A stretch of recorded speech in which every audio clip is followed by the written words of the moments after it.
Muy buenas tardes a todos, un saludo a las instituciones que nos acompañan y a todos sus representantes. Estamos muy felices de poder dar inicio al 6º día de charlas técnicas virtuales, Hablemos de Geomecánica. Estas charlas son un espacio abierto para toda la comunidad interesada en la mecánica de rocas. Ha sido organizada por la Asociación Boliviana de Geomecánica para conmemorar los 10 años de su fundación y vinculación a la ISRM en septiembre de 2010. La Asociación Boliviana ha sido fundada en el Laboratorio de Geotecnia de la Universidad Mayor de San Simón en febrero del año 2010 y con el apoyo del profesor Álvaro González nos vinculamos a la Sociedad Internacional de Mecánica de Rocas ISRM, cumpliendo con los requisitos y siendo aprobados por unanimidad como capítulo boliviano desde septiembre del 2010. En diciembre de este mismo año fue nuestra primera participación internacional con una presentación oral en el 7º Congreso Sudamericano de Mecánica de Rocas, realizado en Lima, Perú. Y también nuestra primera reunión en el Congreso Sudamericano de la ISRM. 10 años después, 10 años después de nuestra fundación y con el mismo espíritu y ánimo, dando cumplimiento a nuestra razón de ser con los objetivos planteados, siempre en mejorar nuestras habilidades de ingeniería de rocas. La Junta Directiva organiza este ciclo de exposiciones técnicas virtuales que da en su 6ª presentación el día de hoy y que concluye el 10 de octubre. Estas semanas hemos contado y contamos con la presencia de expositores nacionales e internacionales de gran talla profesional, de los que estamos seguros estamos aprendiendo bastante. En este sentido, sin extenderme más, continuemos con las charlas técnico-virtuales, hablemos de geomecánica. Para el día de hoy voy a ceder la palabra al doctor Gabriel Rodríguez Roca, vicepresidente de la Asociación Boliviana de Geomecánica. Doctor, por favor, tiene la palabra.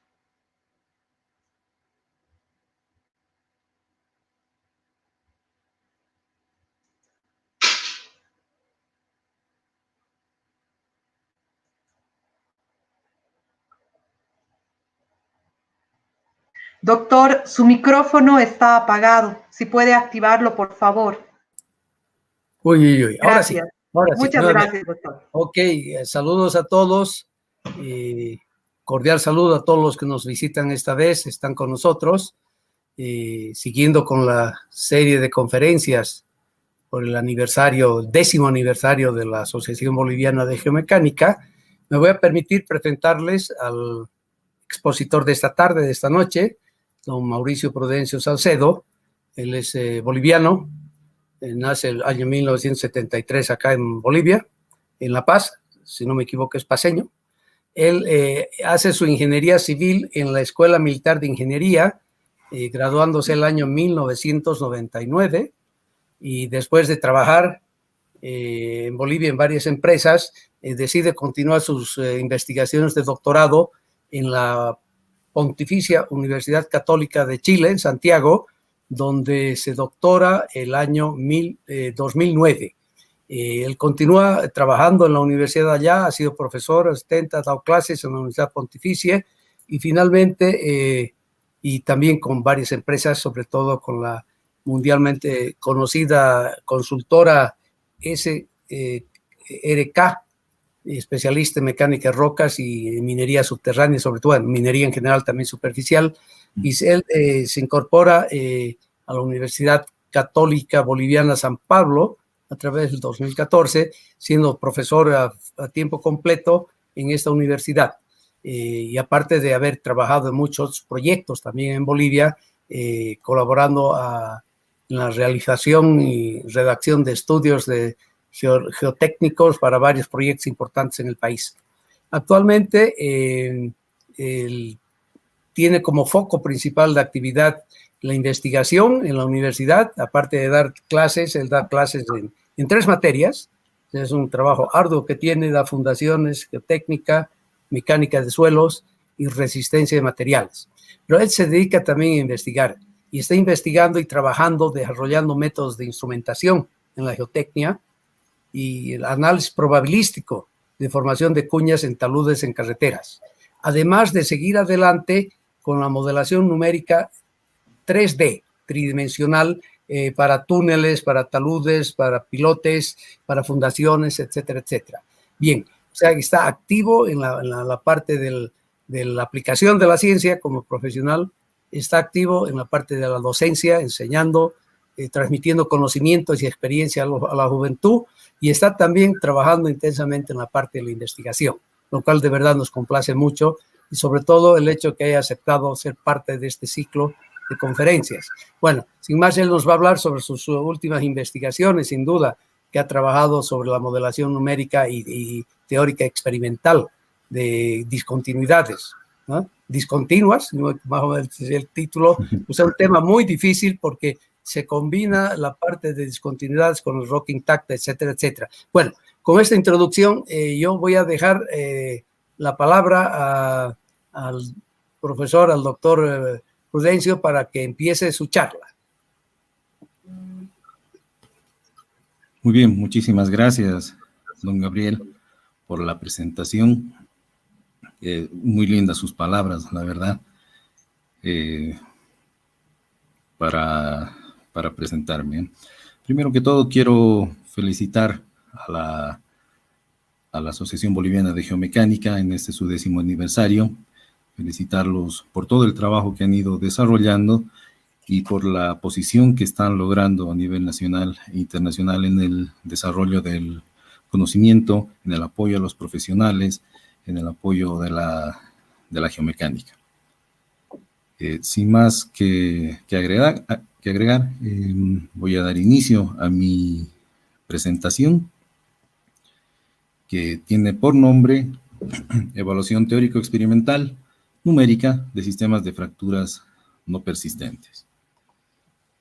Esta evaluación tiene 3 aspectos: una revisión teórica, una revisión experimental de resultados de laboratorio y una evaluación numérica de lo que se conoce como las fracturas, las discontinuidades, que en este caso tiene la particularidad de ser de tipo no persistente. No es un caso tan ajeno, en realidad es bastante común encontrarse con discontinuidades no persistentes en macizos rocosos. Y la presentación que voy a llevar adelante va a tratar de aclarar un poco el entendimiento de cómo se comporta un sistema de fracturas no persistentes, considerando estos 3 enfoques. Para empezar, permítame hacer para los que no están tan familiarizados tal vez con la parte de la geomecánica, voy a repasar algunos conceptos básicos y voy a ir encaminándolos poco a poco a lo que va a derivar en el análisis de fracturas no persistentes y cómo actúan estas dentro de un macizo rocoso. Lo que les muestro aquí es una figurita clásica de los textos de don Evert Hooke. En esta figura nosotros podemos ver 2 obras, una obra subterránea y a la derecha un talud. Podemos ver que estos 2 conjuntos presentan lo que todos sabemos son discontinuidades y bloques de roca, macizo rocoso, roca intacta, una interacción de muchos factores. Y dependiendo de la escala a la cual nosotros vamos a trabajar, vamos a enfrentar distintos escenarios. Si nosotros nos movemos a nivel pequeño, a nivel cara de excavación, por ejemplo, de obra subterránea o cara de un talud, vamos a estar hablando de una escala pequeña, en la que podemos obtener pequeñas muestras de roca para poder analizarlas y determinar principalmente el dato con el que todo proyecto de mecánica de rocas debe partir, la resistencia de la roca intacta, ¿no? A medida que vamos creciendo en escala de análisis, podemos encontrarnos con la presencia de discontinuidades. Podemos encontrarnos con una roca intacta más un set de fracturas. Si seguimos creciendo en escala, vamos a intersectar más discontinuidades todavía. A mayor escala, podemos encontrarnos con muchos sets de fracturas o al final de cuentas llegar a una escala tal en la que el macizo rocoso puede ser considerado como, entre comillas, homogéneo, isotrópico, cuando este está muy, muy fracturado en comparación a la escala de análisis, ¿no? Nosotros en el estudio, en la investigación que estamos llevando adelante, nos movemos dentro de el tercer y cuarto escenario planteado por Hooke. Un macizo rocoso, todos sabemos que es un conjunto de matriz rocosa, de roca intacta y interactuando con discontinuidades. Y dependiendo entonces de la escala que se analice, el macizo rocoso se comportará de manera diferente. La inspiración del trabajo, la motivación del trabajo llevado adelante tiene su base en taludes a cielo abierto. Sobre todo taludes mineros, taludes que tranquilamente con una explotación importante pueden llegar a 200, 300 metros o llegar al kilómetro de profundidad, como lo es el talud de la mina de Chuquicamata, en el que nos vamos a encontrar con diferentes comportamientos dependiendo de la escala a la que nos encontremos. Entonces, en la estabilidad de taludes, en macizos rocosos, la estabilidad va a depender de la escala de análisis. Aquí nosotros vemos un esquema de un corte, de un perfil de talud, en el que vemos el sistema Banco-Berma que conforma el perfil del talud. Tenemos un sistema Banco-Berma, 2, 3, 4 sistemas Banco-Berma en este esquema. Vemos también un elemento geotécnico que se llama interrampa, que se lo aplica bastante en taludes mineros profundos para introducir estabilidad al talud. Y bueno, dependiendo de la escala que nos movamos, vamos a tener un tipo de análisis. A escala de banco, a la pequeña escala de cada banco, podemos ver que la inestabilidad va a estar controlada principalmente por discontinuidades.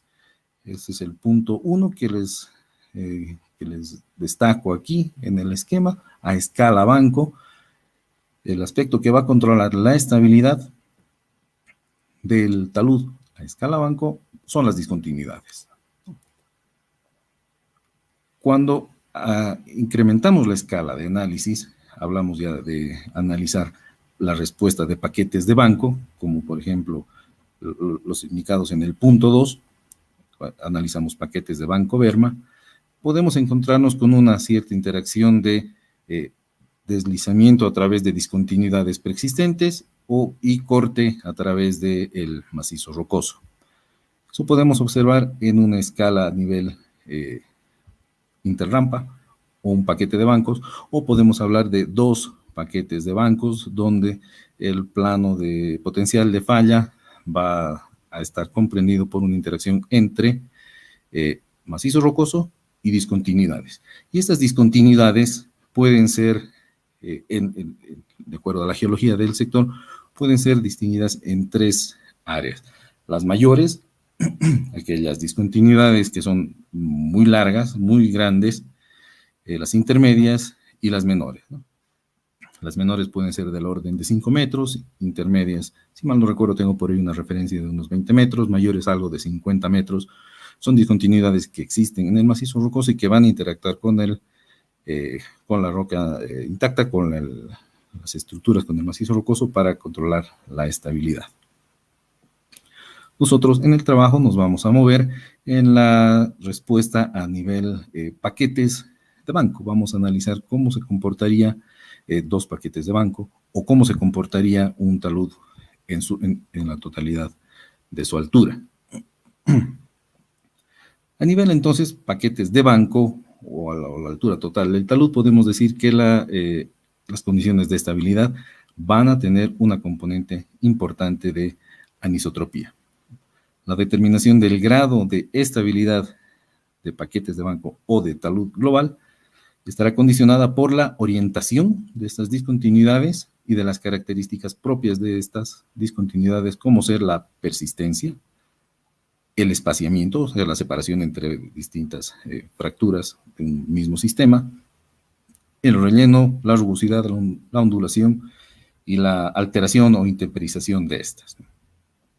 la persistencia y el espaciamiento. Es una condición que nos va a definir los bloques, tamaños de los bloques presentes en el macizo.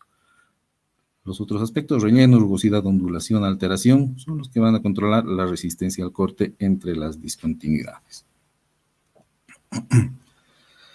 Entonces, para las condiciones mencionadas, se puede evaluar la estabilidad por medio de métodos de equilibrio límite y métodos numéricos.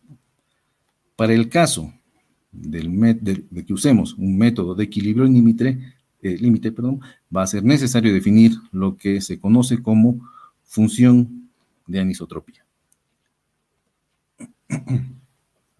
Veamos cuál es la importancia de la función de anisotropía en el uso de los métodos de equilibrio límite. Aquí les muestro los resultados de un caso real, no recuerdo cuál es el proyecto, pero sí esto es un análisis real que se realizó. Se generó la caracterización de un talud de una altura bastante importante, talud minero, conformado por unidades geotécnicas distintas de acuerdo al mapeo geológico geotécnico de sondajes, de mapeo de superficie, que permitieron identificar la presencia de una serie de discontinuidades y de zonas de falla. Entonces, de acuerdo a la resistencia de todos estos elementos, se genera lo que se conoce la función de anisotropía. Esta esfera marcada con muchos colores que nos indica la resistencia o los parámetros de resistencia en diferentes orientaciones. Para este caso, el producto del trabajo de caracterización anisotrópico de este talud generó una serie de sectores, de inclinación de sectores que tienen distintos parámetros resistentes, cohesión y ángulo de fricción. Acá les quiero destacar la franjita azul. En esta franjita azul se tiene registrada una falla que fue caracterizada con una orientación que varía entre 40 y 50 grados, con un parámetro resistentes de 80 para la cohesión, kilopascales, y 25 de ángulo de fricción. Entonces, esta línea segmentada negra nos indica la orientación, la posición de esta zona de falla. En el talud mostrado en la izquierda, vemos la posición de esa inclinación, de esos 55 grados de inclinación de la falla. Y vemos que el factor de seguridad que genera en este caso el slide, método de equilibrio límite de los programas de la Roxane, genera una superficie de falla que no tiene una forma circular, tiene considera el paso de la superficie de falla a través de esta zona de debilidad y genera un factor de seguridad de 0.921. En este caso, en el análisis se consideró la componente anisotrópica del macizo rocoso. En el análisis se realizó un cálculo con una superficie de falla no lineal y quedó un factor de seguridad de 0.921 en el proyecto de diseño. ¿Qué hubiera pasado si, este factor de 0.921 no es aceptable? Esto amerita un rediseño, un tendido de talud, incorporación de bermas, de bermas geotécnicas. Pero ¿qué hubiera pasado si se hubiera realizado el análisis sin considerar la función anisotrópica, considerando simplemente la presencia de un material homogéneo? En este caso, el factor de seguridad hubiera sido de 1.832, una condición bastante distinta a la que se obtiene considerando un material bajo una función anisotrópica. En ese caso, se estaría cometiendo un error si se considera una respuesta como material homogéneo sin considerar la acción, la presencia de las discontinuidades. Entonces, es ahí donde podemos ver la importancia de definir una función de anisotropía dentro de los métodos de equilibrio límite. Entonces, ¿cómo funciona? ¿De qué manera se trabaja con la función de anisotropía? ¿Cómo se la genera? Voy a pasar esto un poco rápido, puede ser un poco pesado, pero es sencillo de entender. Pensemos en la resistencia de un material, de una roca, una resistencia homogénea. Sea cual sea, si no tuviera discontinuidades, este macizo rocoso, no sé, independiente de la orientación a la cual pase la superficie de falla, la resistencia va a ser la misma. Los parámetros resistentes van a ser lo mismo. Eso vemos en la primera de estas figuritas redondas, ¿no? Cuando no existen discontinuidades. Eso no pasa en la realidad. Siempre vamos a encontrar al menos un set de discontinuidades que va a tener una determinada inclinación, va a tener un rango, un más menos, de acuerdo a la medición estadística. Y en este caso les presento en la figurita del centro la orientación de una discontinuidad hipotética que nos va a reducir la resistencia en esa dirección. Si tenemos otro sistema de discontinuidades presente, por ejemplo, un set 2 con otra orientación, también en esa dirección y en un pequeño rango, cualquier plano de falla que atraviese o que tantee el método de equilibrio límite, va a generar debería considerar una reducción de resistencia. Entonces, esa es la función de anisotropía. La presencia de una estructura va a alterar el comportamiento de un medio isotrópico, obviamente. Donde tengamos la discontinuidad, va a haber ahí alguna reducción de resistencia. En métodos de equilibrio límite, es común ocupar esta variación para definir los parámetros de resistencia C y Φ, de acuerdo a la inclinación de la discontinuidad.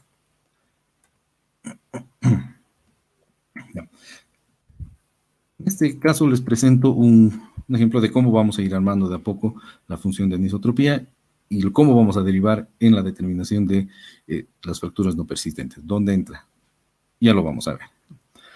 Aquí tenemos un ejemplo gráfico, lo tomé del texto de Reed and Stacy, de que tenemos un talud con la presencia de dos tipos de discontinuidades. Tenemos un macizo rocoso, una resistencia de macizo rocoso que se define de acuerdo al criterio de Hooke y Brown. Se puede obtener los parámetros equivalentes de Moore-Coulomb.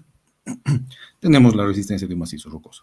Tenemos, además, entonces, dos discontinuidades. Una que en este caso pueden ver es de color azul, inclinada casi paralela al talud, que tiene una característica que es no persistente. O sea, la no persistencia nos indica que que existen puentes de roca, que existe una discontinuidad adyacente a un puente de roca, o sea, la presencia de masa rocosa. Y tenemos en la línea amarilla zonas de falla hipotéticas.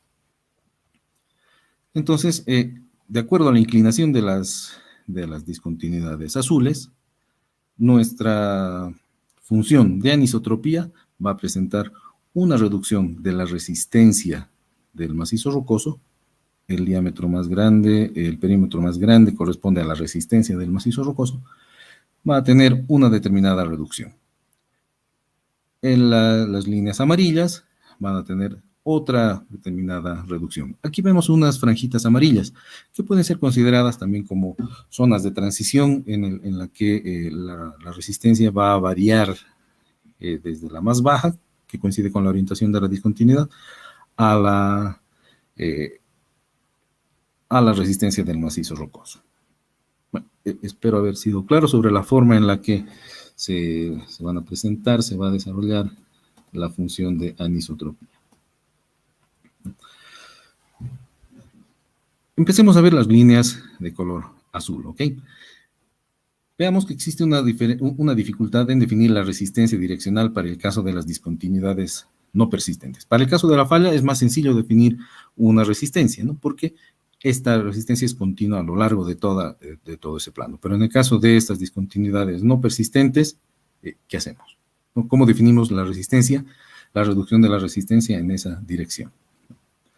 En este caso, si vemos las líneas azules, podemos intuir, aplicar sentido común y ver cómo pensar de que las discontinuidades van a empezar a presentar fisuras en las puntas, y estas fisuras van a empezar a propagarse hacia algún lado posiblemente salten a la fractura que está al lado, se propaguen a la siguiente, se va a desarrollar una falla que va a venir acompañada de un proceso de propagación de fracturas entre discontinuidades. Entonces, el comportamiento va a estar controlado por el grado de persistencia y el espaciamiento entre discontinuidades. Claramente podemos también observar si la separación entre estas fracturas azules, el paralelismo entre una y otra, es muy grande, la resistencia va a ser mayor. Pero si esta separación es muy pequeña, la resistencia va a ser más baja. Si estas fracturas son muy largas, la resistencia va a ser menor. Si las fracturas son pequeñas, entonces la resistencia va a subir, ¿no? Conceptualmente, entonces podemos ya ir pensando hacia dónde va la mano de la resistencia de discontinuidades de tipo no persistentes. Nuevamente les presento una figura clásica del texto de Reed Stacy, en el que vemos una figura tomada del texto de Karsulovich, en paz descanse, el profesor Karsulovich, un gran geotecnista de la escuela chilena, discípulo del profesor Gutmann, en la que hace un aporte para que se modele de alguna forma el grado de no persistencia de las discontinuidades. Aquí vemos entonces un hipotético talud con presencia de discontinuidades y con una eventual falla que está marcada con la línea roja, una superficie de falla que podemos ver considera la interacción entre desplazamiento por corte entre discontinuidades, el salto de un punto de una discontinuidad a otra paralela cortando macizo rocoso. Vemos una interacción bastante fuerte entre discontinuidades y macizo rocoso. ¿Cuál es la resistencia entonces que nosotros podemos definir para esta condición? Proponen definir un plano equivalente de falla, un plano recto azul, un promedio, que va a considerar de cierta forma la interacción ponderada de la resistencia de las discontinuidades con la resistencia de macizo rocoso. Entonces, en un sistema de fracturas no persistentes, la superficie de falla podría saltar de una fractura a otra sin quedar del todo clara cuál es la resistencia global o la resistencia equivalente. Nosotros como ingenieros disponemos de algunas herramientas para proyectar estas obras, para proyectar y estimar esta resistencia equivalente, porque esta resistencia equivalente es la que vamos a utilizar en la función de anisotropía. Entonces podemos echar mano de tres aspectos, el teórico, experimental y el numérico, como ser el criterio teórico de Jennings. Podemos echar mano de los conocimientos que se tienen de ensayos de laboratorio de modelos realizados en varias universidades. En esta área fue en la que trabajé mi tesis de doctorado, y podemos echar mano de los métodos numéricos. Vamos entonces adelante con la revisión de estos tres aspectos. Hablemos sobre el criterio de Jennings. El criterio, si no estoy mal, perdón, me falla la memoria, del año 70 o del año 72, en la que Jennings realiza pruebas de laboratorio con modelos mucho más sencillos que el que vemos aquí en la fotografía, en el que analiza al corte discontinuidades de tipo no persistente. Observa en sus resultados que que existe una interacción entre estructuras no persistentes o fracturas no persistentes y macizo rocoso o material intacto. Observa en su análisis, en su trabajo, que la falla se desarrolla a través de un único plano en el que interactúa la resistencia de la roca intacta y la resistencia de la fractura. El criterio de Jennings lo tenemos acá descrito en estas ecuaciones. Indica que la resistencia global, la resistencia equivalente a lo largo de un solo plano de falla, va a estar definido por la resistencia de las discontinuidades de los joints, más por un factor de persistencia, más la resistencia al corte del material intacto. por el complemento de esa persistencia. Está haciendo una ponderación lineal directamente de acuerdo a la longitud de las fracturas. Si K vale 1, estamos hablando de una fractura continua, donde no se toma en cuenta la resistencia de la roca intacta. Si K vale 0, no estoy en un extremo hipotético, estamos hablando de resistencia al corte de roca intacta. Entonces, indica que la resistencia equivalente es algo que va por la mitad de la, en el camino intermedio entre la resistencia de las discontinuidades y de la roca. Extendiendo el criterio de Jennings, vemos entonces que la discontinuidad puede tener, de acuerdo al criterio de Moore-Coulomb, puede tener una cohesión, un ángulo de fricción, lo mismo que la resistencia del material intacto, una cohesión de la roca y un ángulo de fricción de la roca.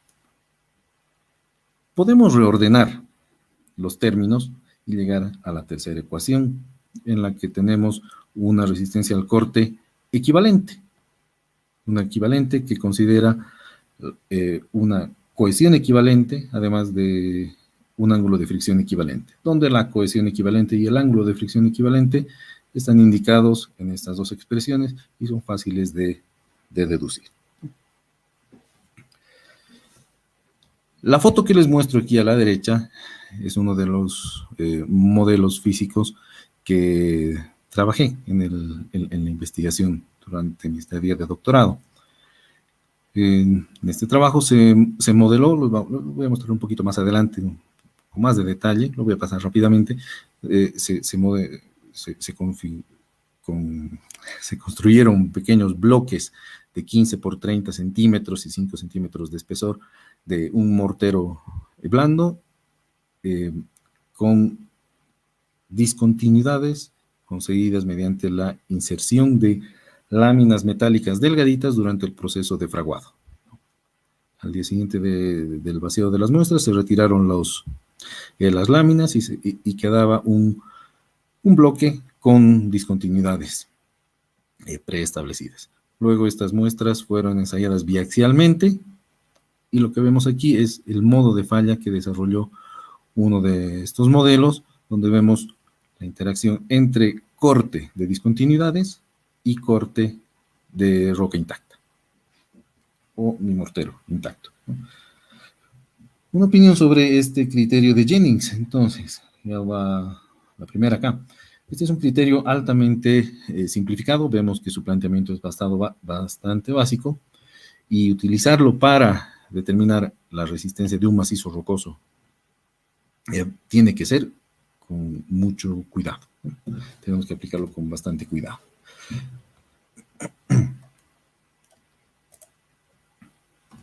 Ya. Permítame revisar con ustedes un pequeño ejemplo, sobre cómo utilizar el criterio de Jennings, las ecuaciones que hemos revisado en la anterior diapositiva. ¿Cómo vamos a calcular esta resistencia equivalente? Entonces, tomo como ejemplo la misma figurita pasada, donde tenemos un talud con dos sistemas de discontinuidades, un macizo rocoso con dos sistemas de discontinuidades, y aquí conocemos las propiedades resistentes de cada una de estas unidades. El macizo rocoso tiene una resistencia, estos son datos de proyectos reales, un macizo rocoso con 1000 kilopascales, 1090, un ángulo de fricción de 44. Y tenemos la presencia de dos discontinuidades, unas discontinuidades menores con una persistencia de 0,55, significa que 55% de una longitud tiene discontinuidad y el otro 45% roca. Y una orientación de 50 grados con relación a la horizontal, con un más o menos 10 de variación estadística. Tenemos las discontinuidades mayores, muy largas, lo que representa una persistencia de 1. La inclinación de esta discontinuidad es de 20 grados con más o menos 5. Y lo que vamos a hacer es determinar la función de anisotropía para esta condición. La discontinuidad mayor tiene una cohesión de 50 y un ángulo de fricción de 30, y la discontinuidad menor una cohesión de 80 y un ángulo de fricción de 25. Ok, entonces lo que vemos aquí a la derecha, esta pelotita de color, es la función de anisotropía para la condición que les he mencionado. La persistencia de 1, la discontinuidad mayor, tiene una presencia de, en una inclinación de más o menos 5 grados, el 20. Vemos aquí en este color medio, color naranjo, la resistencia para ese rango, los 50 con 30. Y tenemos además entre la inclinación de 50 más menos 10, 50 más menos 10, este rango color amarillento, la presencia de la discontinuidad no persistente. El resto de los sectores tiene presencia de macizo rocoso. Tenemos acá macizo rocoso, macizo rocoso, macizo rocoso. Entonces, cuando nuestro método de equilibrio límite busque las superficies de falla, esta va a tener determinadas orientaciones y dependiendo de la inclinación de las superficies de falla, va a tomar una resistencia definida por esta función. Ok, vámonos entonces a la discontinuidad menor, a la no persistente. De acuerdo a la cohesión y el ángulo de fricción equivalente que vimos en las diapositivas pasadas, obtenemos una cohesión equivalente de 500 y un ángulo de fricción equivalente de 38, parámetros que el programa va a considerar cuando la superficie de falla que tantee tenga esta orientación. Entonces, esta es la función de anisotropía. A lo que vamos a enfocarnos ahora es a determinar esta, vamos a evaluar la validez de Jennings de acuerdo a los antecedentes que se tienen. Entonces, la importancia de la presencia de la generación de una función de anisotropía nos permitiría determinar una superficie de falla que no necesariamente, que no va a ser circular, ¿no? Va a haber un sector en el que, aquí estoy dibujando en esta línea negra, una superficie de falla hipotética, donde claramente vemos una interacción entre discontinuidades no persistentes, cuya resistencia va a estar definido por la cohesión de 500 y el ángulo de fricción de 38, perdón, y otra porción que va a estar controlada por las propiedades resistentes de la zona de falla. Eso es. Entonces, la pregunta que surge ahora sobre el criterio de Jennings, sobre la determinación de esa cohesión de 500 y ángulo de fricción de 38. ¿Podemos usarla? ¿Podemos usar Jennings sin ningún cuestionamiento? ¿Existirá alguna restricción en su uso? Entonces, ahí pasamos al siguiente punto que nos interesa revisar, que es qué es lo que se tiene hasta el momento en la parte experimental. Entonces, voy a pasar rápidamente esta parte porque les muestro algunos ensayos de laboratorio, también del trabajo que realicé en mi tesis, y que se basó también en otro trabajo de tesis del año 97, del profesor Cording, Muguieda, Jamil, donde también analizan el comportamiento de discontinuidades experimentalmente, ¿no? Esta es una extensión de su trabajo, y posterior a estos dos trabajos, ustedes pueden ver en la literatura, el último tiempo ha habido un crecimiento bastante grande de evaluaciones de tipo experimentales y numéricas también basándose en estos trabajos. Hay un interés bastante creciente sobre cómo esperamos se comporte un sistema de fracturas no persistentes. Entonces, mediante la realización de estas pruebas de laboratorio en modelos físicos, uno puede entender físicamente el fenómeno de propagación de la falla, la resistencia y la resistencia de todo el conjunto. Aquí vemos entonces 4 fotografías de las 70, no me acuerdo, 50 que se pudo generar en esa época, donde vemos fallas a través de un solo plano, vemos fallas que saltan de una fractura a otra, formando escalones, vemos un modo de falla en el que se forman bloques que rotan, vemos un análisis con espaciamiento mayor entre fracturas, resultados que han servido bastante para ir orientando en el tiempo cómo se comportan las fracturas, cómo se comporta un sistema de tipo no persistente. ¿Cuál es la ventaja de tener este dato duro de laboratorio? Es que permite calibrar modelos numéricos para extender el ámbito de análisis, para realizar más análisis. Ustedes comprenderán que la realización de modelos físicos en laboratorio toma su tiempo, bastante tiempo.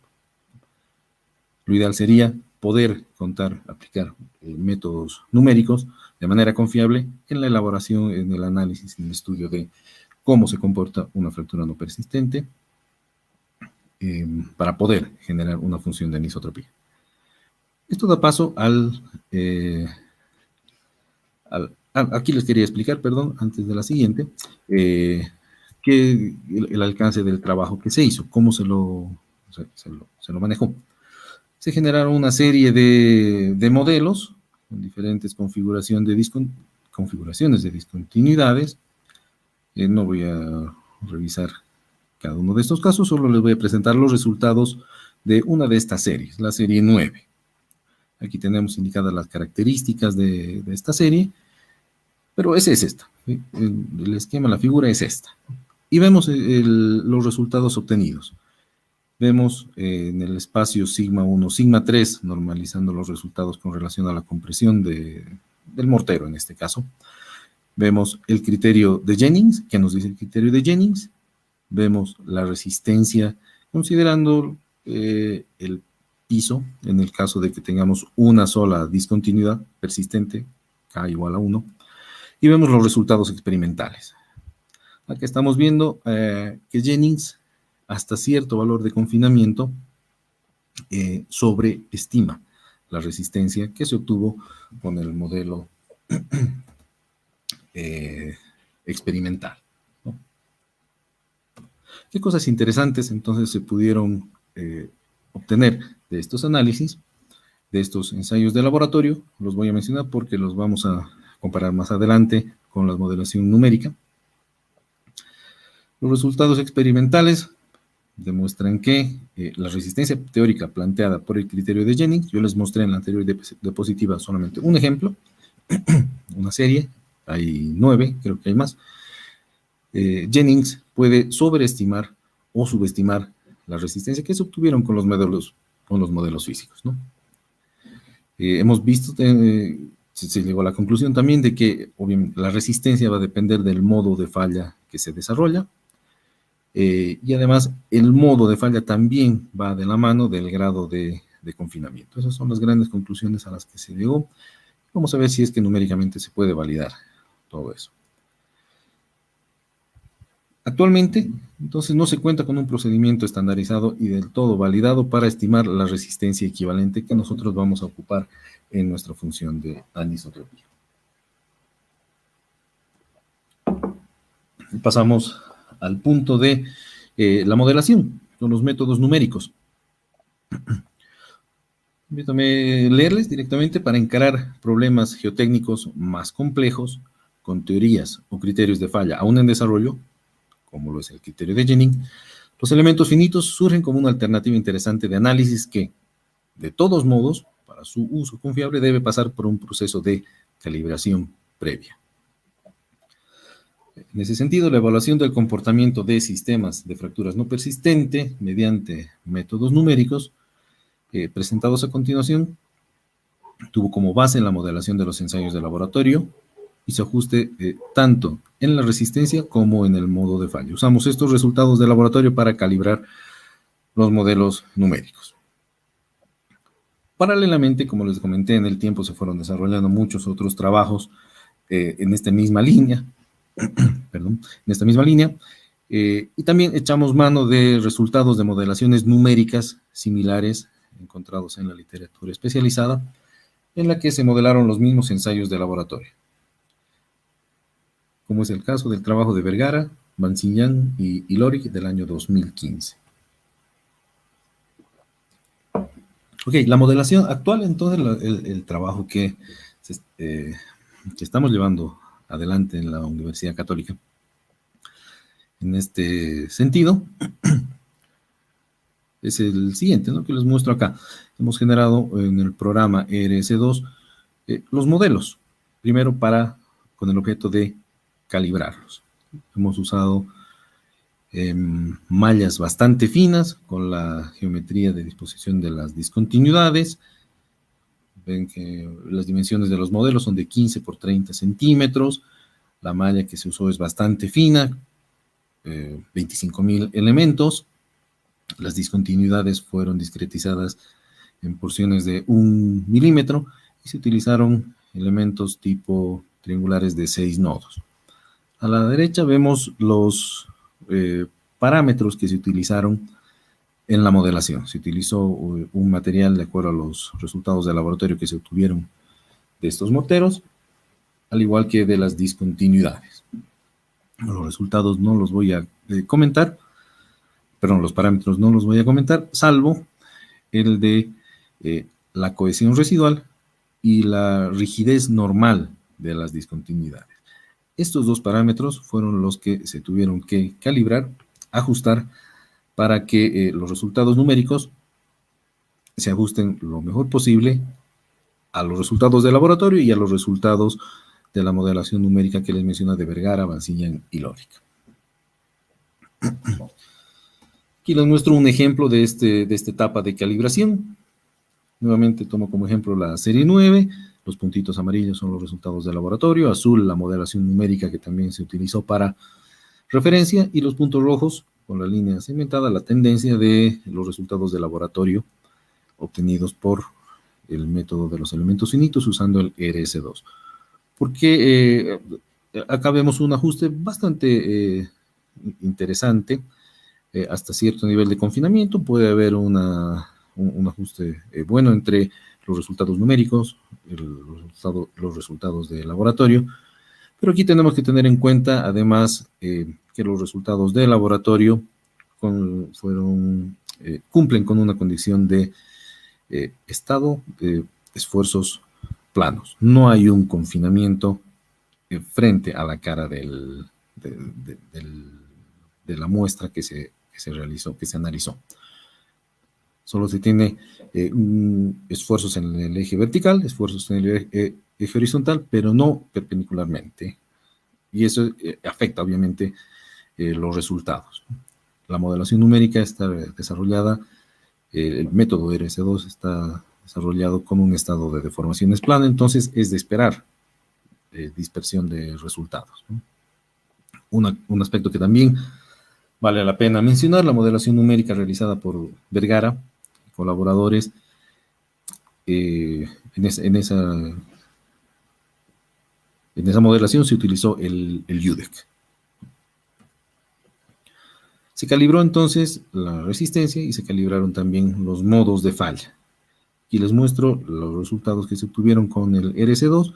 Vemos que estos también cuadran con los resultados de laboratorio. Tenemos una falla escalonada, tenemos una interacción entre falla escalonada y corte a lo largo de planos, y las figuras 3 y 4 que muestran una falla por corte a la que debería aplicarse perfectamente Jennings. Eso es lo que se realizó en la etapa de calibración. Quedamos conformes, bastante conformes con los ajustes realizados. Obviamente tuvimos un par de resultados que no fueron buenos, pero en general se utilizaron estas calibraciones para poder ampliar más el análisis en general. Permítanme mostrarles entonces dos resultados de este trabajo de calibración en el que se cuestiona el criterio de Jennings, se evalúa su validez. Con la versatilidad entonces de la modelación, se generaron 4 modelos con discontinuidades inclinadas en 45 grados con relación a la aplicación del esfuerzo principal mayor, discontinuidades que tienen una persistencia de 0,71 y distintas relaciones de espaciamiento versus la longitud de las discontinuidades. Entonces, el caso 1 tiene una determinada espaciamiento entre fracturas, una relación de 1.2. El caso 2 tiene una relación de 0.8, 0,4 y 0,2, la figura 4. Entonces, se obtuvieron las envolventes para cada una de estos modelos. Vemos en 1 la envolvente para el caso en el que las discontinuidades están espaciadas bastante. El caso 2 también nos muestra su envolvente, el caso 3 y el caso 4. Podemos distinguir entonces que todas están más abajo del criterio de Jennings, inclusive las que fallaron únicamente por corte. Aquí también aprovecho de marcar 3 zonas en colores distintos, indicando el modo de falla que se desarrolló, en color medio de naranja claro, amarillento. Zonas en las que el modo de falla que controla la resistencia es a través de un plano, o sea, lo que equivale a Jennings. Hay sectores en los que se tiene una interacción entre falla a través de un plano y saltos de fracturas escalonadas, en otro marcado con este color verde claro, y vemos una zona en la que el modo de falla que se desarrolló fue a través de escalones, desarrollo de escalones.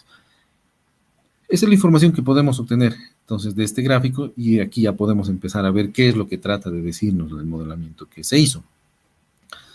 Podemos ver entonces de entrada que Jennings nos entrega resultados mayores, o visto de otro lado, la modelación numérica nos entrega resultados menores a los que indica el criterio de Jennings. La diferencia entre la modelación 1 y 2 no es muy significativa, sobre todo cuando el confinamiento se encuentra arriba de 0,09 veces la compresión de la roca intacta. Vemos cierta no linealidad, sobre todo en el modelo 4, ¿no?, por culpa del cambio del modo de falla. Les voy a presentar también el otro análisis que se hizo para una inclinación de 30 grados. La anterior era de 45. Esta es de 30 grados. Las mismas condiciones, solo que cambió la inclinación. Vemos nuevamente las envolventes de falla para el caso 1, 2 y 3. Prácticamente son las mismas, entregan el mismo valor, pero igual más abajo que lo indicado por Jennings.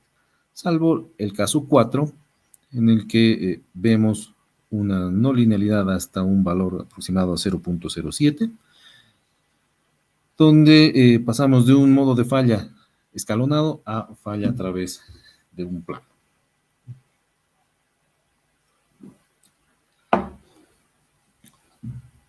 No tengo todavía las modelaciones para beta igual a 15, beta igual a 60.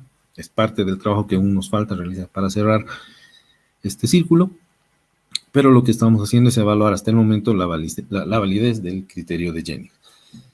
Aquí quiero mostrarles además una aplicación ya más práctica sobre los resultados que se han obtenido. Aquí vemos una fotografía que la tomé de la página de la ISRM, donde vemos un talud con un macizo rocoso bastante fracturado, con orientación de discontinuidades orientadas de manera desfavorable a la estabilidad del talud, pero que se mantiene estable porque aparentemente tiene bastantes puentes, puede que tenga bastantes puentes de roca. Logramos visualizar acá, entonces, algo escalonado. Con un poco de esfuerzo, tal vez podríamos ver aquí un plano, un salto a otro plano, y otro plano, un modo de falla tipo escalonado asociado a bajos niveles de confinamiento. Obviamente este es un talud superficial, no está sometido a esfuerzos de confinamiento importantes, está desconfinado, y se estaría validando la observación realizada con la modelación de que para bajos confinamientos y una separación de fracturas, espaciamiento entre fracturas bajo, debería desarrollarse un modo de falla de tipo escalonado.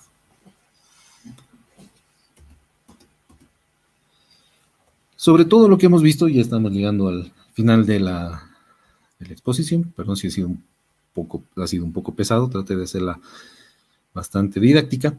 Tenemos algunas observaciones que destacar. Entonces, hemos visto que Jennings sobreestima la resistencia obtenida por los modelos numéricos calibrados. Hemos visto que un menor espaciamiento entre fracturas está asociado a menores resistencias.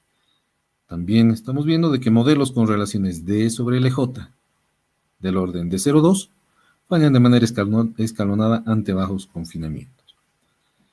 Una cosa interesante, la vamos a revisar ahora luego de leer esto, la pendiente de la resistencia teórica de Jennings es bastante comparable con la obtenida por el modelado numérico. Aquí podemos ver en los dos casos analizados para beta 45 y 30, las envolventes de falla obtenidas numéricamente son prácticamente paralelas al criterio a la pendiente de Jennings, para 30 grados, para 45 grados. Esto es algo para destacar. Y lo repito, la pendiente de la resistencia teórica de Jennings es bastante comparable con la obtenida por el modelado numérico. Eso es hay algo interesante, bastante interesante. Emplear el criterio de Jennings para definir parámetros de resistencia equivalentes en la función de anisotropía debe ser un trabajo muy criterioso. Y según sea la relación D sobre LJ, el espaciamiento de fracturas, la componente cohesiva de las envolventes de falla obtenidas numéricamente son menores a la componente cohesiva teórica de Jennings. ¿A qué me refiero? Estamos viendo acá a un menor espaciamiento entre discontinuidades, menor la resistencia de Jennings. Para una relación, por ejemplo, de 0,8, la resistencia baja. Para una relación 0,4, la resistencia sigue bajando en determinados valores. Lo mismo vemos en esta inclinación de beta 30. Mientras más pequeño el espaciamiento, la resistencia disminuye en un determinado porcentaje, posiblemente de acuerdo a Jennings. Pero al final teníamos que ver esa diferencia. La siguiente tabla entonces les presenta un factor de corrección que se podría aplicar a la cohesión equivalente de Jennings para ajustarla a los resultados numéricos. Aquí lo que estamos haciendo es ver simplemente cuán bajos son los resultados numéricos en comparación a Jennings. Nuevamente tomamos la ecuación equivalente de Jennings. Hemos visto que la pendiente no debería sufrir cambio, porque es prácticamente paralela, pero que la cohesión sí debería verse afectada por un factor de corrección, lo llamo. En esta tablita vemos entonces la diferencia porcentual, cuál sería ese factor de corrección para aplicar a la cohesión, de tal forma que los resultados numéricos se ajusten a la envolvente de Jennings. EP significa en proceso.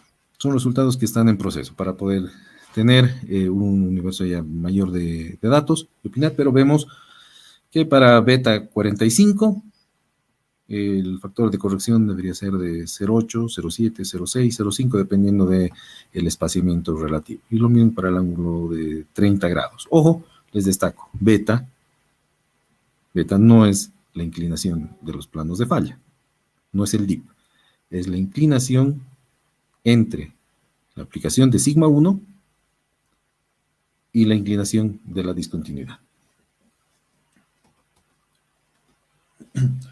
Bueno, y con esto terminamos, ya pasamos a las conclusiones, recomendaciones. La evaluación de estabilidad de taludes, hemos visto que a escala de bancos normalmente va a estar controlada por las condiciones de las discontinuidades. La evaluación de estabilidad de taludes escala paquete de bancos tiene que considerar la interacción entre macizo rocoso y discontinuidades. En modelaciones numéricas, la interacción entre macizo rocoso y discontinuidades se la puede realizar de una manera explícita. Se pueden modelar una a una o un paquete estadístico de fracturas, explícitamente. En análisis de equilibrio límite, la interacción entre macizo rocoso y discontinuidades puede ser definida a través de la función de anisotropía, ya lo hemos visto. Y hasta el momento, en la práctica profesional, la resistencia equivalente está definida por el criterio de Jennings. Lo que hemos visto hasta ahora, entonces, que en sistemas de fracturas no persistentes, como se pudo observar, La resistencia depende significativamente de la persistencia, de la relación D sobre LJ y del grado de confinamiento.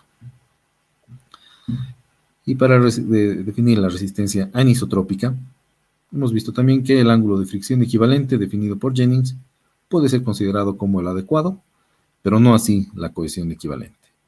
Aparentemente, la cohesión equivalente, para que haya un ajuste entre lo modelado numéricamente y lo que dice Jennings, deberíamos afectar Jennings, la cohesión equivalente de Jennings por un parámetro, y esos parámetros ocuparlos en la función de anisotropía. Aún hay mucho trabajo para realizar numéricamente de acuerdo a este trabajo de calibrado que se hizo. Si se puede contar con más ensayos de laboratorio, sería bueno para empatar la modelación numérica con los ensayos de laboratorio, en los que aún hay parámetros por analizar, para entender de mejor forma la resistencia direccional de acuerdo a un mayor grado de persistencia, por ejemplo, para una relación S sobre LR, de la cual no hemos comentado nada por el momento, pero es secundario para los fines de la presentación. Y bueno, les agradezco por la atención, espero haber cubierto su expectativa con el material que les presenté. Gracias.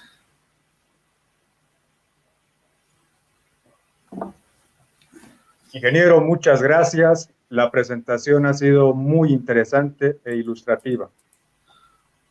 Quiero decirle que llegaron asistentes de distintos lugares y presentan sus saludos de reconocimiento a la exposición desde Venezuela, Sao Paulo, Brasil, Bogotá, Medellín, Colombia, La Paz, Cochabamba, Santa Cruz, Bolivia, desde Lima, Perú, Asunción, Paraguay y desde Chile.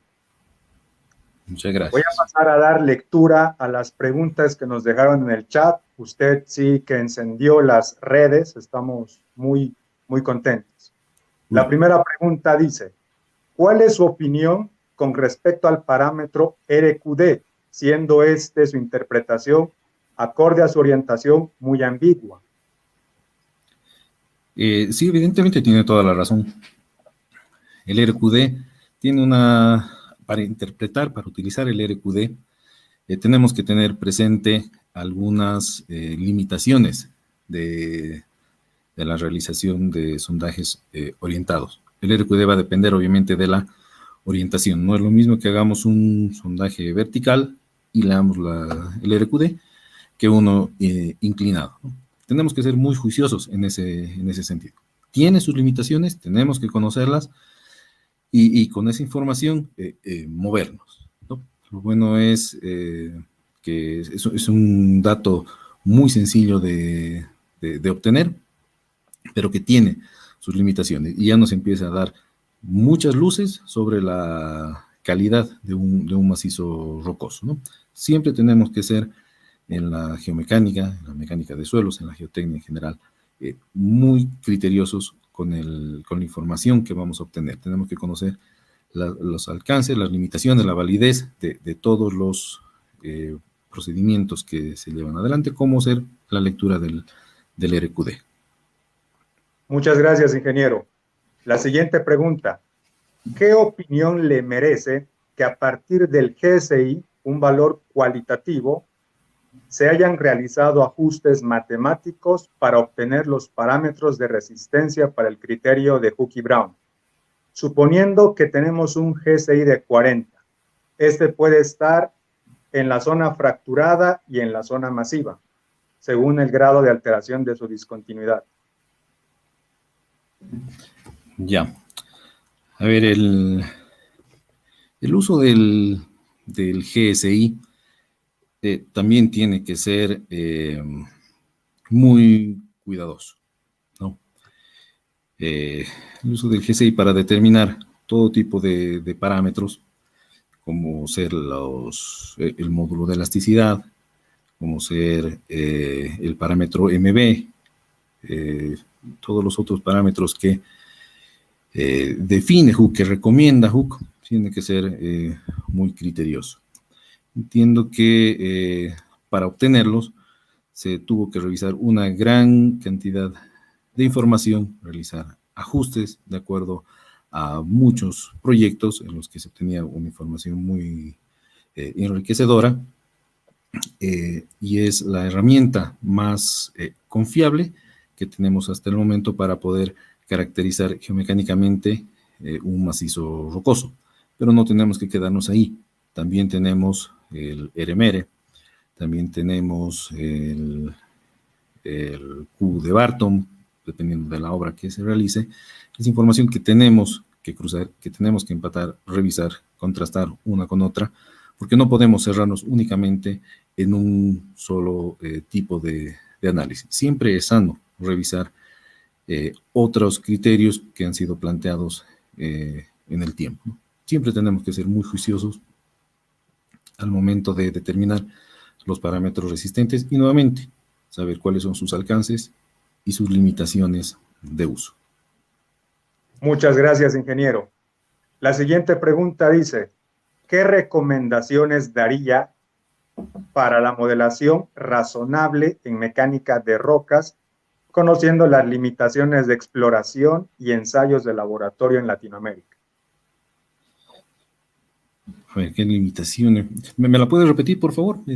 Claro que sí. Al final, sí. ¿Qué recomendaciones daría para una modelación razonable en mecánica de rocas, conociendo las limitaciones que tenemos en el medio? La modelación numérica es delicada.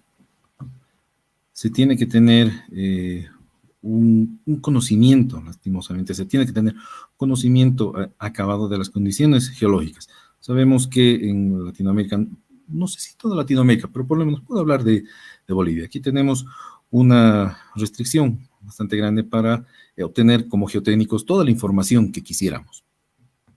Si por nosotros fuera, llenaríamos de sondajes un sector para explorar, ¿no? Pero también tenemos que ser criteriosos en que hay un aspecto económico, ¿no? Pero tampoco podemos ser muy confiados y trabajar con información muy superficial, ¿no? Si se tiene poca información, tenemos que estar conscientes de que el grado de confiabilidad de los resultados que vamos a generar son bajos, ¿no?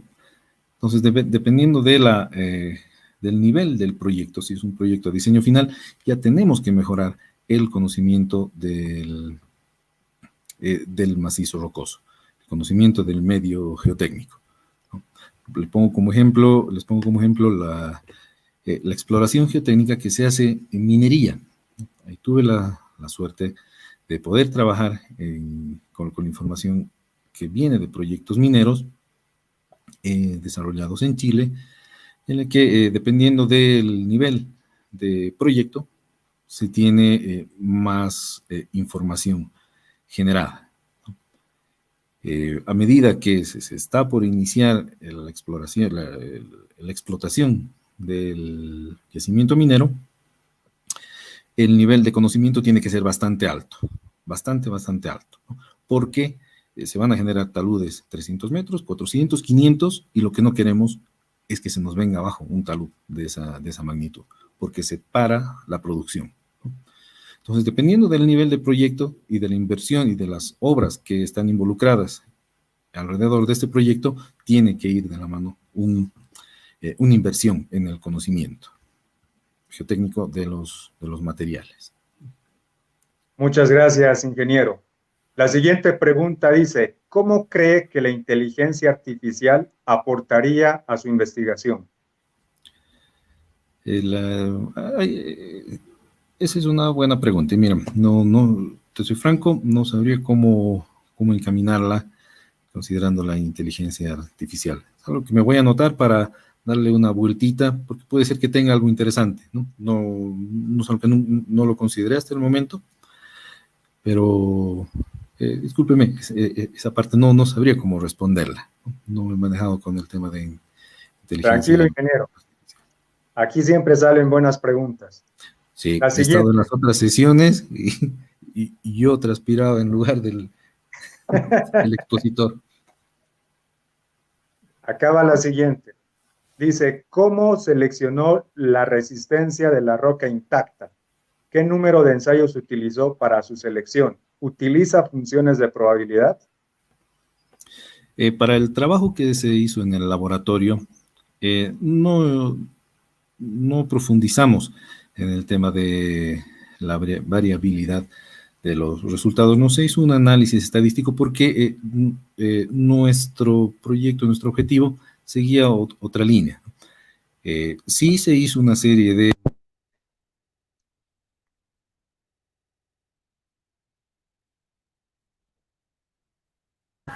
Perdón, se me había desconectado el micrófono. Basándose en anteriores trabajos, y se trabajó con la disponibilidad de material que se tenía. Eso sí, se hicieron pruebas de compresión, pruebas triaxiales, para poder caracterizar adecuadamente el material.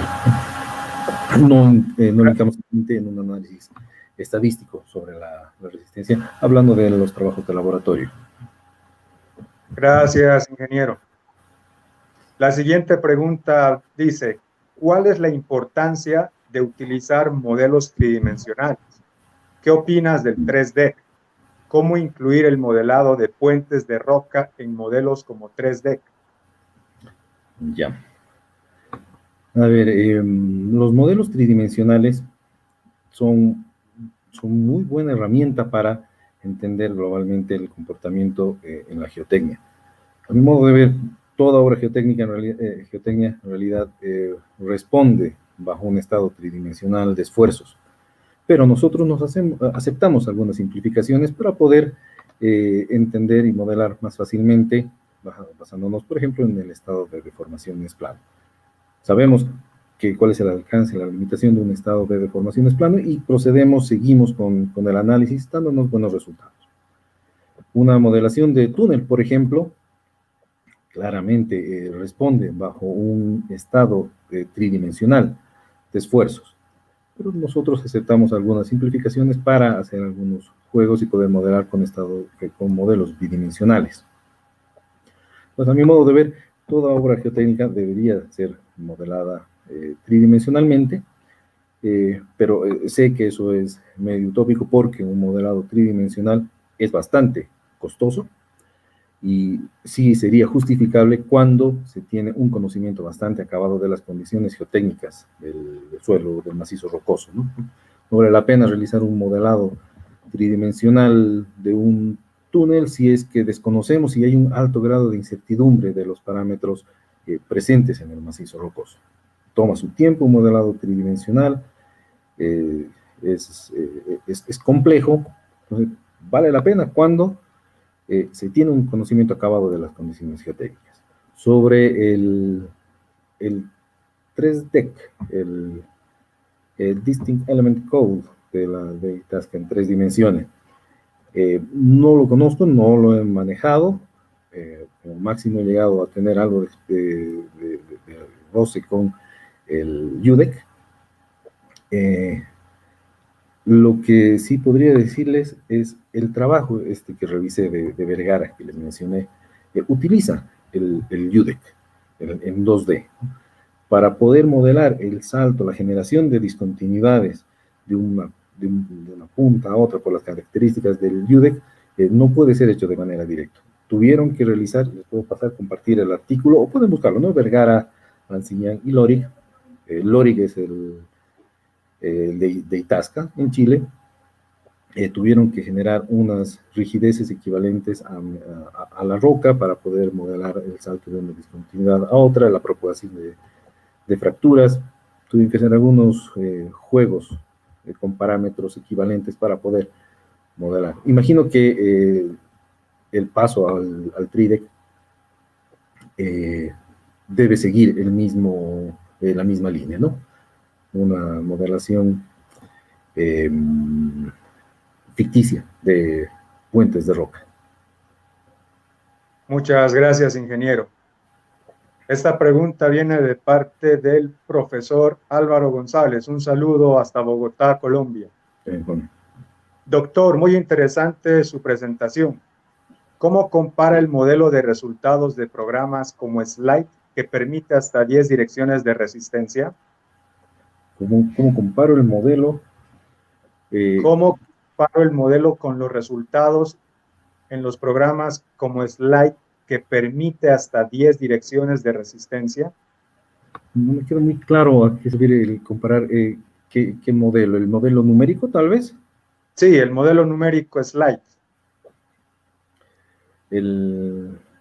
O sea, el modelo de elementos finitos versus el slide, me imagino. Repito la pregunta. ¿Cómo compara el modelo con resultados de programas como slide que permite hasta 10 direcciones de resistencia?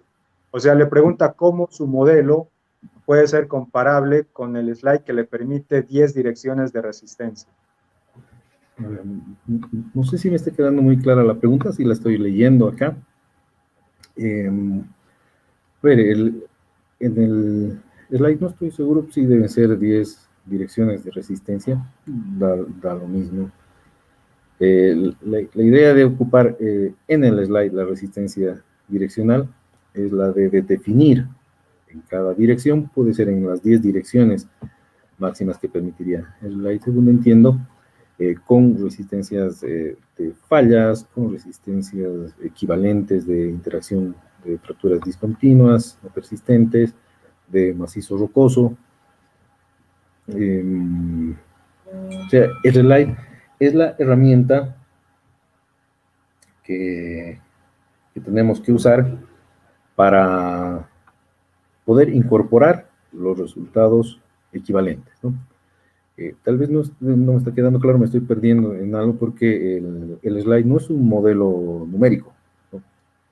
Le mandó la aclaración al chat donde le ¿Ya? dice que el slide es un programa de equilibrio límite. Sí, sí. Entonces, ¿cómo comparamos el equilibrio límite con los modelos numéricos? Es sano también hacer esa comparación, los resultados de los modelos numéricos con los de equilibrio límite. Me tocó participar en varias modelaciones de ese tipo y obviamente hay diferencias, es de esperar diferencias, ¿no? Pero tampoco diferencias muy disparadas, factores de seguridad que tienen una variación de, si mal no recuerdo, de 1.3 versus 1.28 puntos de diferencia, pero es de esperar modos de resistencia, de factores de seguridad distintos. Lo que sí, una de las ventajas de los métodos numéricos, de los modelos numéricos, es que nos permiten modelar problemas bastante complejos y nos permite determinar modos de falla distintos a los que uno esperaría únicamente con los métodos de equilibrio límite. Con el método de equilibrio límite hay una superficie de falla. Con los métodos numéricos puede generarte una superficie de falla, pero también te puede alertar sobre sectores en los que se está desarrollando volcamiento de estructuras, cosa que no te detecta el método de equilibrio límite. Esa podría ser la comparación que puedo comentar al profesor González. Muchas gracias, ingeniero. La siguiente pregunta viene desde la Universidad de Valparaíso. Doctor Prudencio, ¿cómo estima el grado de persistencia en el terreno? Esa es una muy buena pregunta. No hay una respuesta cerrada, porque uno de los grandes problemas para determinar el grado de persistencia es cómo lo medimos. Lo que vimos ahora en la presentación que les compartí eran fracturas no persistentes muy bien ubicadas en una sección transversal. En terreno solo vemos superficie, ¿no? Podemos hacer algunas estimaciones de la separación en profundidad mediante sondajes, pero la persistencia no la podemos ver en profundidad. Tenemos que apoyarnos únicamente con las mediciones de superficie para poder estimar algún grado de persistencia que, vamos a suponer, se repite en profundidad, se desarrolla en profundidad. Gracias, ingeniero. La siguiente pregunta. Para la evaluación numérica de taludes en roca, ¿hay algún modelo constitutivo que considere la degradación de la roca en el tiempo? No estoy seguro si el RS2 lo tiene, pero se podría realizar por etapas. Sí, se podría hacer. Tiene la opción de modelar por diferentes etapas la estabilidad. En cada etapa se podría estimar cuál es la degradación que se espera que se va a desarrollar en el tiempo.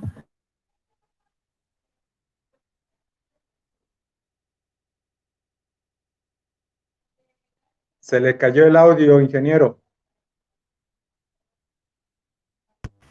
¿Dónde me quedé? Perdón.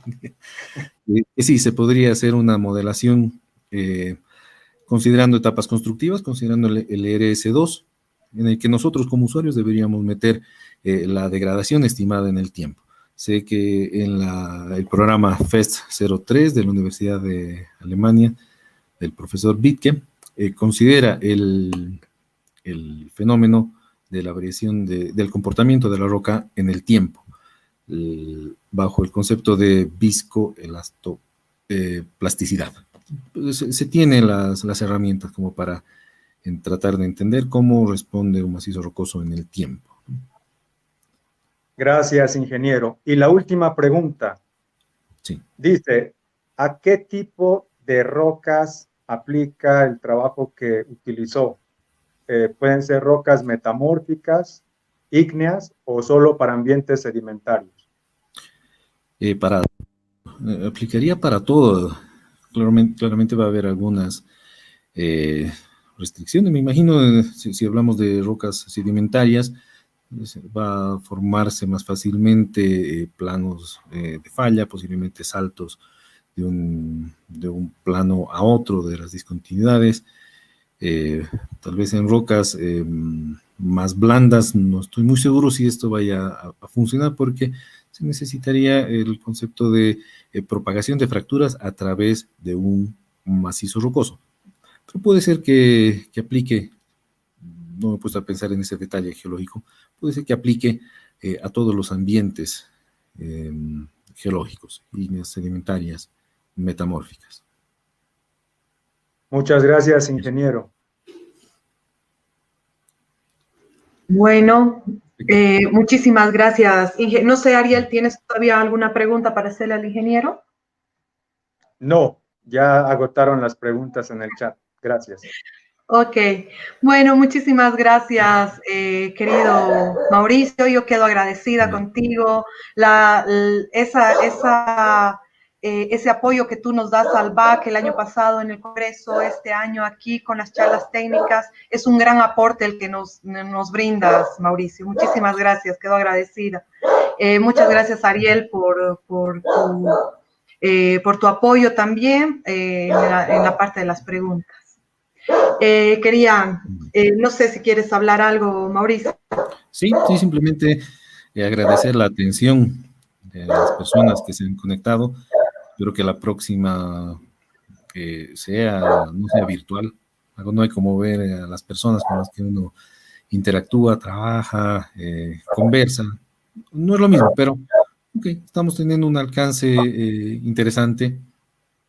Y más que todo agradecerles por la invitación. Siempre estamos aquí para poner el hombro en lo que necesiten. Ariel, muchas gracias por el apoyo que me has dado con el tema de las consultas. Isabel, gracias también por la invitación que me han realizado. Espero que el trabajo como asociación siga adelante, ¿no? Y sigamos creciendo y aportemos bastante al mundo de la mecánica de rocas. Gracias nuevamente por la invitación y a los asistentes por su paciencia y las consultas que hicieron. Muchísimas gracias, Mauricio, quedamos agradecidos contigo. Y bueno, no queremos irnos sin antes invitarlos para la próxima semana. Tenemos 4 días continuos para poder tener nuevamente las charlas. Comenzamos el día martes con el ingeniero Álvaro González. El día miércoles, el ingeniero Omar Velarde. El día jueves estará el ingeniero Paulo Fernando Araujo. Y el día viernes tenemos ya nuestro cierre con el profesor Milton Canchi. Así que quedan todos cordialmente invitados a acompañarnos la próxima semana. Va a ser un poco más cansador tal vez, va a ser día a día, pero queremos llegar a todos ustedes con estas charlas que realmente vienen a fortalecer un poco todo lo que nuestro aprendizaje en mecánica de rocas. Muchas gracias a todos por su asistencia y hasta la próxima semana.